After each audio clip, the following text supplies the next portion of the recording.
I'm a psychotherapist, and today we're going to be diagnosing... Peko Pekoyama. Thank you. Of course, young master.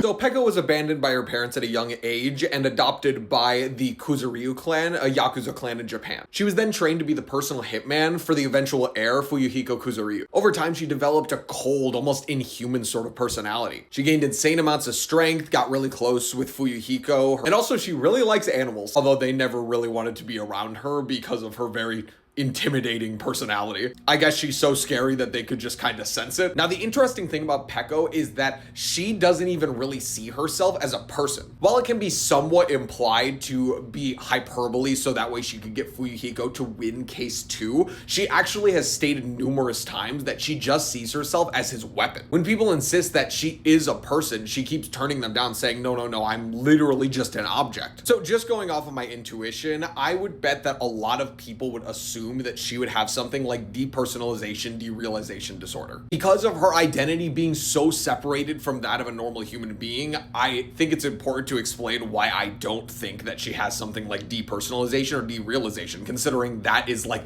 the main way that people who have that disorder describe the experience. The reason that I don't think Peko has derealization or depersonalization is because she doesn't actually map onto the criteria. Simply not viewing yourself as a person is actually not one of the diagnostic criteria. With depersonalization specifically, I don't get the sense that Peko feels like she's just an observer to her actions. Maybe she feels numb, but that is definitely not the same thing. And with derealization, I don't really get the sense that she feels like nothing she's experiencing is real either. Now, she actually exemplifies two things in psychology that I think are really interesting. One of which being sublimation, which is a Freudian defense mechanism where we transmit a behavior that would typically not be socially acceptable into a behavior that is socially acceptable. For instance, someone who has a lot of bottled up rage might become something like a boxer that's like a legal profession. And it's actually funny because normally we use negative examples, but because of the context of her being in the Yakuza, this actually flips it around to her having to sublimate positive things. While we could definitely just say that it's a cute little trait for her to like animals, I actually think that there is a deep psychological explanation behind it, at least in my opinion. In the Yakuza, we know this. We know that Fuyuhiko had to suppress a lot of his like touchy-feely emotions in order to survive in that environment. In that same way, Peko does actually value human life. She actually is like a very compassionate person. We even know that Fuyuhiko empathically sensed a lot of that and would often cry when he was around her. And because she could not show that compassion towards other people or else she would probably be punished or something like that, she had to show it towards animals.